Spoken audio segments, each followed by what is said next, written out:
Hello everyone. और जैसा कि अभी अभी रिसेंटली में ही हम वीडियो अपलोड किए कि मॉडल पेपर आएगा और उसके बाद फिर मॉडल पेपर भी करेंगे हम लोग, और हम लोग फेज़ 1 फेज़ 2 करके इस तरीके से हम लोग करने वाले थे चैप्टर बाय चैप्टर। और वैसे ही देखे कि मॉडल सेट आ गया। ठीक है, तो बहुत एकदम तुरंत ही देखो यार, सेट 1। ठीक है, मॉडल सेट जो सेट 1 है, यहाँ नज़र आ रहा होगा Jharkhand council of educational research and training Ranchi. ठीक है, तो फर्स्ट टर्म जैसा कि बात भी हम किए थे अभी भी वीडियो में, ठीक है, कि हम लोगों का पहले 1.5 घंटा फर्स्ट टर्म वाले एग्जाम का होगा, जो कि मेनली ऑब्जेक्टिव होगा, MCQ होगा। और जो दूसरा होगा आफ्टर 1.5 घंटा के बाद, जो कि सब्जेक्टिव होगा। ऐसा भी पिछले वीडियो में हम बात ही किए, और वैसे ही मॉडल सेट आ गया। ठीक है, तो फर्स्ट टर्म का जो सिलेबस था उससे जो MCQ है वही है। 5 सेट करीबन निकाला है। ठीक है, ये हम लोगों का सेट 1 है, एकदम बैक टू बैक 5 सेट मिलने वाला है। ठीक है, एकदम तुरंत मिलेगा। ये अभी हम लोग सेट 1 कर रहे हैं, जो कि इंग्लिश स्कोर का हम लोग करते हैं यहाँ पर इस चैनल पर। ठीक है, तो इंग्लिश स्कोर कर रहे हैं, जो कि मॉडल क्वेश्चन पेपर है सेट 1 का। अभी 5 मिनट के अंदर आप लोगों को सॉल्यूशन मिलने वाला है। ठीक है, MCQ 1.5 घंटा का समय होगा। ठीक है, टाइम 1.5 घंटा का समय होगा। जनरल इंस्ट्रक्शन पढ़ लेते हैं कि ऑल क्वेश्चंस आर कंपलसरी, सभी क्वेश्चंस अनिवार्य हैं। और total number of question 40 questions होंगे, और 40 का एक मार्क्स होगा। ठीक है, हर क्वेश्चन एक मार्क्स अपने आप में रखेगा। ठीक है, और एक क्वेश्चन के लिए 4 ऑप्शन दिए रहेंगे, और उसमें से आपको एक करेक्ट आंसर को चूज करना होगा। ठीक है, और इसमें कोई भी अगर आपका कोई आंसर गलत हो जाता है तो कोई भी मार्क्स नहीं डिडक्ट होगा, नहीं काटा जाएगा। ठीक है, तो चलिए, हम लोग ग्रामर सेक्शन कंप्लीट किए थे, तो ग्रामर सेक्शन में हम बोले थे कि भाई कैसे बनाना है पैसेज को। देखो, read the passage and answer question 1 from 6। ठीक है, पैसेज पढ़ो और आंसर करो 1 से लेकर 6 तक। ठीक है, अरे भाई ये तो लाइन ही गलत है। रीड द पैसेज, अजी बिल्कुल नहीं, पैसेज तो हम पढ़ेंगे ही नहीं। हम क्या पढ़ेंगे, डायरेक्ट क्वेश्चन पढ़ेंगे। रीड द क्वेश्चन करो भाई यहाँ। ठीक है, रीड द क्वेश्चन और फिर आंसर करो। ठीक है, तो हम वैसे हाईलाइट कर दिए हैं क्योंकि अभी जो है वीडियो बनाने में हमको समय कम लगे, इसलिए। ठीक है, ताकि जल्दी हो जाए। ठीक है, तो the language is wonderful gift given to. Language बड़ा अच्छा गिफ्ट है, दिया गया है किसको। देखो पहला ही लाइन में, language is wonderful gift given to man. भाई हिंदी अगर नहीं आता है, ट्रांसलेट करना नहीं आता है, अंग्रेजी को समझना नहीं आता है, तो हम बोले थे कि पैसेज को अंग्रेजी में ही अंग्रेजी को अंग्रेजी में ही समझो। ठीक है, बोला language is wonderful gift given to. अब पहले में ढूंढो कहां पर है, language is wonderful gift given to man. पहला का आंसर भैया मैन मार दिए हम। ठीक है, दूसरा बोल रहा है when rabbit see on enemy eat. जब रैबिट सी मत करो ट्रांसलेट, हिंदी मत करो, क्या जरूरत है। ठीक है, इंग्लिश को इंग्लिश में ही समझते हैं। ठीक है, when rabbit see on enemy eat. चलो ढूंढते हैं पैसेज में। देखो, when rabbit see an enemy it runs it away into hole और burrow its tail bobs up and down as it runs. ठीक है, तो भाई सेकेंड में है ना, bobs its tail up and down, अपना पूंछ को ऐसे से हिलाता है और भागता है। ठीक है, तो दूसरे का आंसर भी मिल गया। तीसरा क्वेश्चन पढ़ो भाई, क्या बोल रहा है, a dash barks when stranger come near. ये तो पैसेज नहीं भी पढ़ेंगे तो भी जवाब दे देंगे कि जब कभी भी चारों ऑप्शन देखेंगे, रैबिट, वॉल्फ, डॉग, कैट, जब कभी भी हम देखते हैं कि कहीं भी जाते हैं अजनबी जगह पर, तो वहां पर जब भी कोई कुत्ता होता है और वो हमें लगता है, उसको लगता है कि ये अजनबी है, हम इसको पहचानते नहीं, ये मेरे सोसाइटी का नहीं है, ये मेरे गली का नहीं है, तो वो भौंकना चालू कर देता है। ठीक है, तो डॉग जो है भौंकना, बल्कि अगर पैसेज पढ़ोगे तो उसमें भी डॉग ही है। ठीक है, no animal possess the gift of, no animal possess the gift of, passage चलते भाई। No animal possess the gift of कहाँ है, देखो, no animal possess this gift. कौन सा गिफ्ट, तो लैंग्वेज का। ठीक है, ऑप्शन में 4 ठो होगा भी लैंग्वेज का। ठीक है, राइटिंग करने का, टॉकिंग करने का, वेलिंग का, लैंग्वेज का। भैया लैंग्वेज हम लोगों का सही आंसर है। ठीक है, उसके बाद when a bee see found it communicate to other bees. When a bee see sees food, ठीक है, communicate to other bees by. जब कभी भी बीज खाना को देखती है तो अपने अलग और दूसरे बीज से कैसे कम्युनिकेट करती है, कैसे बातचीत करती है। ठीक है, तो स्पीकिंग करके, डांसिंग करके, जंपिंग करके, क्राइंग करके। चलिए देखते हैं, हम तो यहाँ कर लिए हैं हाईलाइट की डांसिंग करके, फिर भी पैसेज में संतुष्टि कैसे मिलेगा, पैसेज को देखते हैं। It can not tell the others bees, ये दूसरे टेल बोल नहीं पाती है, ठीक है। Where the food is by the speaking to them but it does a kind of dance, लेकिन यह एक प्रकार का डांस करती है। कहां पर, तो एयर में, in the air, in the air में एक तरह का डांस करती हैं बीज, ठीक है। तो ऑप्शन में था डांसिंग, अजी बिल्कुल था। चलो डांसिंग मार दो, एक नंबर आ गया। Next, in the passage the word caution means, caution का पैसेज का क्या मतलब है भाई, काउजन का मतलब ही होता है वार्न करना, तुम्हें एक वार्निंग दे रहा है कि भैया ये काम तुम मत करो, तुम्हें इससे हानि होने वाली है, तो भाई वही बता रहा है। तो चलो वैसे इसमें भी दिया हुआ है, वैसे इसमें भी पैसेज में भी दिया हुआ है, ठीक है। वार्न का मतलब क्या होता है उसका, ठीक है। Warn, this warns other animals, caution का मतलब वार्न, मतलब कि यहां सिमिलर वर्ड बताना था, बता दिए भाई। जो पैसेज वर्ड है वो इसका मतलब हो रहा है वो वार्न है, ठीक है। चलो नेक्स्ट फिर से हम लोगों का आता है जिसमें क्वेश्चन नंबर 7 से 12 तक, 7 से 12 नंबर क्वेश्चन बताना है। तो read the passage and answer the question from 7 to 12, ठीक है भैया। हम पैसेज नहीं पढ़ेंगे, हम पैसेज नहीं पढ़ेंगे, read the passage, no read the questions, ठीक है। चलो चलते हैं next. For the majority of peoples book reading is a, बहुत सारे लोगों के लिए बुक रीडिंग, बुक किताब पढ़ना क्या है, एक इंजॉयबल और इंटेलेक्चुअल एक्सरसाइज है, एक बोरिंग जॉब है, नॉट इंटरेस्टिंग है, इंटरेस्टिंग है, ठीक है। तो देखो भाई यहां के हिसाब से, इस पैसेज के हिसाब से, ठीक है, इस पैसेज के हिसाब से क्या है, इंटेलेक्चुअल एक्सरसाइज, मतलब कि यहां के हिसाब से एक किताब जो है मेजोरिटी ऑफ लोगों के लिए, ठीक है, मेजोरिटी ऑफ लोग के लिए क्या है, इंजॉयबल थिंग है, ठीक है, इंजॉयबल और इंटेलेक्चुअल एक्सरसाइज है। लेकिन किसी किसी को भाई बोरिंग भी लगता है, किताब पढ़ना बड़ा बोरिंग है यार, फिर किसी को इंटरेस्टिंग नहीं लगता है, ठीक है, फिर इंटरेस्टिंग भी लगता है किसी किसी को। तो यहां हम इसको हाईलाइट नहीं किए, लेकिन हम लोगों का आंसर ए है, ठीक है, ठीक है। उसके बाद नेक्स्ट है books are helpful for, books किन किन चीजों के लिए हेल्पफुल है, ऑप्शन पढ़ो। Reporting research result, spreading progressive view on a vital matters, studying for exam, हम मार दिए ऑल ऑफ अबव। कहां है, ढूंढो, पूरा पढ़ो। देखो पहले तो मिल गया इंटेलेक्चुअल एक्सरसाइज, एक kingdom books, there is no corner which explore there the depth, book on any topic, be are simple composition, so ऐसा पूरा पढ़ोगे ना भाई तो product of human labor is helpful civilization books written on all language declared books sell themselves tastefully placed in books or letter indicates, मतलब कि यहाँ जब पढ़ोगे पूरा पैसेज पढ़ोगे तो उससे का सार ये निकल कर आएगा कि हाँ भैया रिपोर्टिंग रिसर्च रिजल्ट करने, जब हम कोई रिजल्ट को रिसर्च करते हैं तो उस वक्त रिपोर्टिंग करने में भी बुक हमें मदद करती है। उसके बाद किसी भी मैटर में कोई भी चीज़ हो उसमें हम लोगों को प्रोग्रेसिव व्यू देती है, इंफॉर्मेशन देती है, ठीक है। फिर हम लोग एग्जाम के लिए तो किताब पढ़ते ही पढ़ते हैं, तो हमने मारा ऑल ऑफ अबव, जितने भी ऊपर से सभी, ठीक है। नेक्स्ट बता रहा है विच of the following statement is not true, इनमें से कौन सा कथन सही नहीं है, ठीक है। There is no shortage of books in any topic, ये तो पहला ही लाइन, पैसेज का पहला ही लाइन में लिखा हुआ है, ठीक है। The kingdom of book is vast as the universe, जो किंगडम है, साम्राज्य बुक का, वो पूरे का तरीके से भैया वास्ट है, इतना बड़ा है कि तुम सोच भी नहीं सकते हो, जैसा कि यूनिवर्स है, ठीक है। If there is a no corner of it which they have the left unexplored, ठीक है। तो इससे, इस लाइन से यहाँ तो ऐसा ही पता चल गया कि भैया कि बुक का तो शॉर्टेज नहीं है।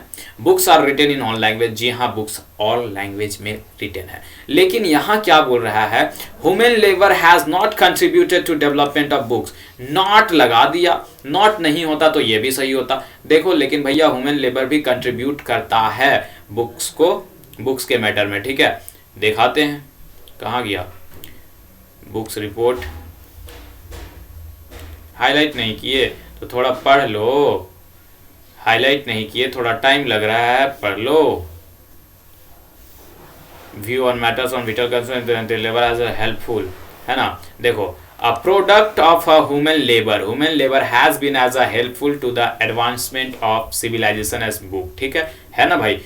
तो मार दिए हम भाई, क्या दिक्कत था, ह्यूमन लेबर ये अगर नहीं, ये गलत था, ठीक है। इनमें से कौन सा सेंटेंस सही नहीं है, तो ये सही नहीं है, नॉट हटा दो तो फिर सही है, ठीक है। उसके बाद 10वां नंबर जो क्वेश्चन है वो कह रहा है बुक्स कंट्रीब्यूट करता है किन चीजों में, फाइनेंशियल एडवांसमेंट में, फिजिकल एडवांसमेंट में, मेंटल एंड स्पिरिचुअल एडवांसमेंट में और ऑल ऑफ द एबव।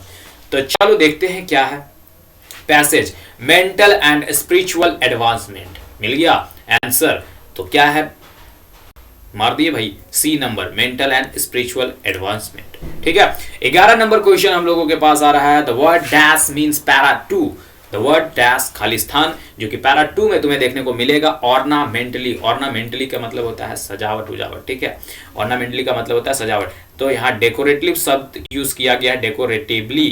देखो कहाँ है वो दिखाते हैं, यहाँ है ना, है language of the world and are decoratively placed in book shelf in our homes and tastefully. देखने को मिला जी, बिल्कुल मिला। तो हम लोग पैसेज, दोनों ही पैसेज कंप्लीट कर लिए। क्या मैंने स्टार्टिंग में पैसेज पढ़ा? अजी बिल्कुल नहीं पढ़ा। कैसे किया? तो पहले क्वेश्चन पर क्वेश्चन पढ़ा, फिर जाकर के हमने पैसेज पढ़ा। ठीक है, तो इस तरीके से हम लोगों ने 2 पैसेज कंप्लीट कर लिया। अच्छा, एक 12 क्वेश्चन बच गया है। Choose a suitable title for the passage. Passage पढ़ाए थे उस वक्त भी बताया था कि कभी कभी पैसेज का टाइटल पूछ देता है। ठीक है, तो भैया पूछ दिया तो क्या दिक्कत है। इस पैसेज, जो पैसेज है इसमें ज्यादातर बात जो है, इस पैसेज जो है हम जो देख रहे हैं, ये जो पैसेज है इसमें ज्यादातर बात जो किया है वो बुक्स के बारे में बात किया है। तो भैया हमको लगा कि एक एप्रोप्रिएट टाइटल होना चाहिए जो पूरी की तरीके से बुक के बारे में ही बात किया है, तो हम बुक मार दिए। ठीक है, अब आता है हम लोगों का नेक्स्ट ग्रामर सेक्शन। कहता है 13 number question, a note making notes are not written in a. Notes making में क्या बातें हमको ध्यान में रखना होता है? ठीक है, किस चीज में नहीं लिखा जाता है? आइटम्स, आइटम्स का मतलब होता है मुहावरा। क्या हम लोग नोट्स में मुहावरा प्रयोग करते हैं? नहीं। ठीक है, आर नॉट रिटेन कर सकते हैं। ठीक है, एक नोट्स बना रहे हैं तो नोट्स में कर सकते हैं। सेंटेंस में तो करते ही करते हैं, पॉइंट्स में भी करते हैं। जैसे बताए थे ना, हेडिंग, सब हेडिंग, फिर सब हेडिंग का भी हेडिंग, इस तरीके से एक इंडेंट में। ठीक है, तो हम लोग आइटम्स भी करते हैं, सेंटेंस भी करते हैं, फ्रेज नहीं करते हैं क्योंकि हम नोट्स बना रहे होते हैं। सिर्फ की पॉइंट्स को हम लोग लिखते हैं, एब्रिविएशन का भी यूज करते हैं। ठीक है, तो की पॉइंट्स लिखते हैं तो शॉर्ट में लिखते हैं, फ्रेजेस में नहीं लिखते हैं भैया। उसके बाद 14 number question, note should be. हम लोग जो नोट्स बना रहे होते हैं, हम लोग जो नोट्स लिख रहे होते हैं, वो कैसा होना चाहिए? सीक्वेंसली होना चाहिए, कर्मबद्ध तरीके से होना चाहिए कि हाँ भैया हम नोट्स में ये लिख रहे हैं कि आज हम लोगों के कॉलेज में, हम लोगों के स्कूल में ये फंक्शन होने वाला है, तो भैया इस तारीख को होने वाला है, इतने समय में होने वाला है, इतने लोग आएंगे, ये हैं। तो इस तरीके से नोटिस, हाँ तो भैया सीक्वेंसली होना चाहिए, सेंसिबल होना चाहिए, कोई मीनिंग निकलना चाहिए। जी बिल्कुल निकलना चाहिए, बिना मीनिंगफुल का तो नोटिस ही नहीं हो सकता है। उस पर नोटिस तो रहेगा ना, तो वो सेंसिबल होना चाहिए, लेजिबल एंड क्लियर होना चाहिए, एकदम स्पष्ट होना चाहिए, एकदम ज़्यादा कठिन नहीं लिखा होना चाहिए ताकि हर कोई समझ में पाए, और क्लियरली लिखा होना चाहिए। तो जी मेरे हिसाब से ऑल ऑफ दिस इसका आंसर होगा। ठीक है, 15 नंबर क्वेश्चन क्या बोल रहा है, साइंबल्स आर फ्रीली यूज्ड इन। साइंबल का प्रयोग हम कहां पर बहुत ही आसानी से पूरा आजाद होकर के करते हैं? कहां पर करते हैं? तो लेटर राइटिंग में करते हैं? अजी नहीं करते हैं। पैराग्राफ राइटिंग में नहीं करते हैं। एसे राइटिंग में नहीं करते हैं। हाँ, नोट मेकिंग में हम कर सकते हैं क्योंकि हम नोट बना रहे हैं, और नोट में हम लोग कुछ भी चीजें जो शॉर्ट में लिखना होता है, आकर्षित करना होता है, इस तरीके से नोट मेकिंग में कर सकते हैं। ठीक है, 16 number question, notice in a school and college contain certain announcement. कहता है जो नोटिस है स्कूल या कॉलेज में, नोटिस जो स्कूल या कॉलेज में होता है वो कंटेन करता है कुछ अनाउंसमेंट को, कुछ अनाउंसमेंट। वो अनाउंसमेंट क्या होता है? वो अनाउंसमेंट किन किन लोगों के लिए होता है? तो प्रिंसिपल के लिए होता है? अजी नहीं, प्रिंसिपल ही तो नोटिस जारी करेगा, या तो फिर वाइस प्रिंसिपल, हेडमास्टर भी उसका सहयोगी रहेगा। पियोन के लिए तो नहीं होगा, स्टूडेंट के लिए होगा। अगर पियोन के लिए रहता तो 10-15 तो पियोन ही रहते हैं, सबको ऑफिस में बुला लेगा, बोलेगा भाई तुम लोगों का ये काम है, वो करना है, करो। स्टूडेंट मेजोरिटी में होते हैं, बहुत ज्यादा में होते हैं। तो जो नोटिस निकलता है स्कूल कॉलेज में वो किन लोगों के लिए होता है? स्टूडेंट्स के लिए होता है। ठीक है, 7 number of formal letter with start with. एक फॉर्मल लेटर, 17 नंबर क्या कह रहा है कि जो फॉर्मल लेटर है, हमने पढ़ा था कि फॉर्मल लेटर 2 तरीके के होते हैं, इनफॉर्मल लेटर और इनफॉर्मल लेटर और फॉर्मल लेटर। तो इसमें से पूछ रहा है कि फॉर्मल लेटर जो है वो स्टार्ट होता है, किससे स्टार्ट होता है? तो भैया सेंडर एड्रेस से स्टार्ट होता है। ठीक है, ठीक है। उसके बाद letter to the editor are written for. Letter to the editor किसके पास लिखा जाता है? Letter to the editor are written for किसके पास मतलब किन चीजों के लिए, तो न्यूज़पेपर के लिए, ठीक है, न्यूज़पेपर के लिए लिखा जाता है letter to the editor. Which of the following can be added to the make article writing interesting, इनमें से कौन सी चीज जो है आर्टिकल राइटिंग को इंटरेस्टिंग बना देती है जी? क्वाट्स में तो हम लोग अगर कोई बात क्वाट्स में डाल दे तो वो तो इंटरेस्टिंग बनाएगी ही बनाएगी। उसके साथ साथ स्टैटिस्टिक, मतलब कि कुछ डाटा को हम कोई आर्टिकल लिख रहे हैं, उसमें किसी भी तरह का डाटा को डाल दे, अगर डाटा इंटरप्रेशन कर दे तो उसमें और भी अच्छा हो जाएगा। तो मेरे हिसाब से both A and B is the right answer, ठीक है। उसके बाद 20वां नंबर क्वेश्चन बोल रहा है, while writing notice are the signature of the issuing authority should be written at the, ठीक है। जब नोटिस लिखा जाता है तो जो नोटिस को जारी कर रहा है, जो नोटिस को जारी कर रहा है, जो इशूइंग अथॉरिटी है, नोटिस जारी करता जो है, वो उसका जो राइटिंग होता है, जो सिग्नेचर होता है, वो कहां पर होता है? तो जी बिल्कुल बॉटम में होता है, नीचे में होता है, ठीक है।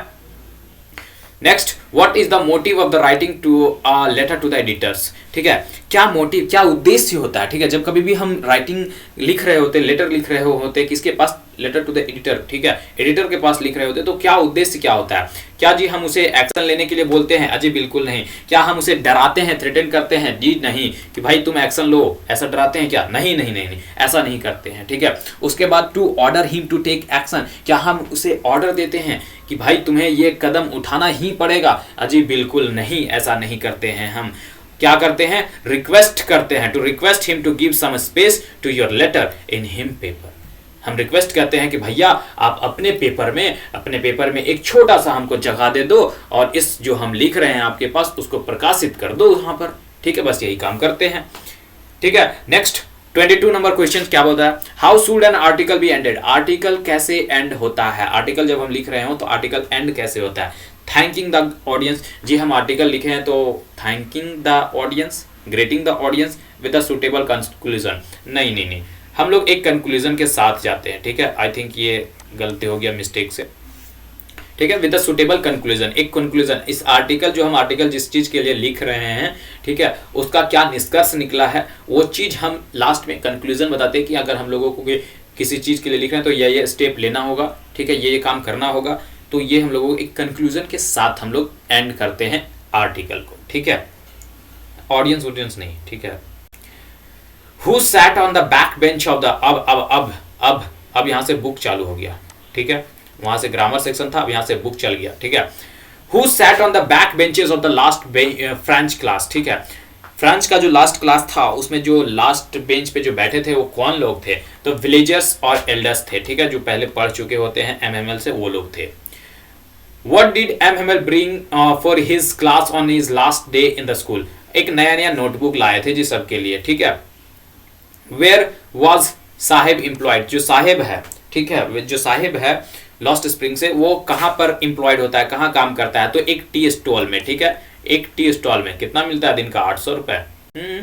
पढ़ेंगे जी, फिर से हम लोग पढ़ेंगे। अभी जो देखो है मॉडल सेट निकला है, हम चैप्टर बोले ना, जैसा कि पिछला वीडियो देख लेना, लिंक भी दे देंगे नीचे में। फेज 1 फेज 2 इस तरीके से हम लोग पूरा का पूरा कंप्लीट करने वाले हैं, ठीक है। नेक्स्ट क्वेश्चन है, Mukesh wants to become a motor mechanic. Mukesh जो है वो मोटर मैकेनिक बनना तो चाहता था, तो कैसे बनेगा? फाइंडिंग ट्यूटर नहीं, बाय रीडिंग बुक नहीं, बाय ज्वाइनिंग स्कूल नहीं, गोइंग टू गैरेज, ठीक है, गैरेज जाकर के सीखता है वहां पर, ठीक है, करता है काम। व्हेन डगलस रीगेन कॉन्सिक्वेंसनेस, जब होश में आता है, जब डगलस को फेंक देता है बिग ब्रूजियर बॉय स्विमिंग पूल में, और फिर वो वापस जब आता है और जब कॉन्सिक्वेंस अपने ध्यान में आता है तो भाई उसको फीवर चढ़ा हुआ रहता है, ये क्या हो गया था मेरे साथ, ठीक है। हैड अ 104 फ़ारेनहाइट फीवर, ठीक है। Next 28 number, why did Douglas hire instructor? Douglas क्यों इंस्ट्रक्टर को हायर करता है? ताकि वो कॉन्फिडेंट हो जाए स्विमिंग करने में, ताकि कंपीट कर सके दूसरे साथ, या फिर टू फ्लुएंट हो? तो जी नहीं, उसको पानी से बड़ा डर होता है, जी पानी से बड़ा डर होता है। तो to overcome his fear of water, अपने पानी के डर को मारने के लिए वो स्विमिंग सीखना चाहता है और उसी के लिए वो हायर करता है इंस्ट्रक्टर को, ठीक है। 29 नंबर क्वेश्चन बोल रहा था, poet looked at her mother again she felt a pang of guilty, ठीक है। गिल्टी नहीं कह सकते हैं, लेकिन थोड़ा सा हर फैमिलियर एक्ट, मतलब कि जब जा रही होती है तो उसको दर्द रहता है ना कि क्या पता कब माँ से अब हम मिल पाएंगे नहीं, दोबारा नहीं मिल पाएंगे। गिल्ट का मतलब कि दोस्त, हाँ गिल्ट कह सकते हैं, ठीक है। तीसरा 30 number question, the poet compared her mother, जो पोएट है वो अपनी माँ को किससे कंपेयर करती है, तो लेट विंटर मून्स के साथ, ठीक है, लेट विंटर मून के साथ। 31 question, what do the face of children in the slum areas reflect, जो स्लम के बच्चे थे उनका जो फेस में किस तरीके का रिफ्लेक्शन होता है, क्या देखने को मिलता है, तो लैक ऑफ इंथुजियाम, ठीक है, उत्साह की कमी, ठीक है। How can visitor help the poor childrens, visitor कैसे हेल्प करता है पुअर चिल्ड्रन को, तो इन इक्वालिटीज और इनजस्टिस से लड़ करके, ठीक है। पैब्लो नेरेडा, ठीक है, वो क्या चाहती है पूरे के पूरे मानवता से, इंटायर ह्यूमैनिटी से, कि कीप स्टिल, एकदम स्टिल रहो, कीप रहो, मतलब ऐसे ही रहो, और 12 तक काउंट करने तक एकदम वैसे ही रहो, ठीक है, कीप स्टिल टिल 12 काउंटिंग तक, ठीक है। Who are described as the enemies to each other in the story of the Tiger King, ठीक है, कौन बता रहा है, मतलब कि who are described, किसे बताया गया है कि ये दोनों आपस में दुश्मन है, तो बुल एंड टाइगर, सांड और शेर, बाघ। Who wanted a photograph of himself holding the gun and standing over the tigers, the Durai, जो बाहर से आता है ना, ब्रिटिशर्स, वो, ठीक है। In the poem keeping quiet the poet ask us to count, कितना, कीपिंग क्वाइट जो पोएम है उसमें कितना तक काउंट करने बोलते हैं, पोएट 12 तक, ठीक है। The name of the program that takes high school student on the end of the earth, वो प्रोग्राम का नाम बताओ जिसमें सभी बच्चे एथी पे जाते हैं, ठीक है, हाई स्कूल के प्रोग्राम का नाम बताओ जिसपे वो कहाँ घूमने जाते हैं, अंटार्कटिका, ठीक है, तो स्टूडेंट ऑन आइस नाम था प्रोग्राम का, ठीक है। गोंडवाना एग्जिस्ट रफली, गोंडवाना कब एग्जिस्ट करता है रफली बताओ, तो 650 मिलियन ईयर अगो, ठीक है। सदाऊ वेंट टू अमेरिका, सदाऊ क्यों जाता है अमेरिका, क्योंकि वह सर्जरी और मेडिसिन का पढ़ाई करने के लिए जाता है, ठीक है। 40 लास्ट क्वेश्चन, मॉडल सेट 1 का हम लोगों का last question, all the servants in the सदाउस हाउस होल्ड, जितने भी सर्वेंट थे, जितने भी नौकस थे सदाऊ के घर में, वो बहुत ही ज़्यादा खुश थे अपने मास्टर से, मालिक से, felt that deserve a reward, वो सोचते थे कि मालिक को रिवॉर्ड देना चाहिए, और वेरी डिसअपॉइंटेड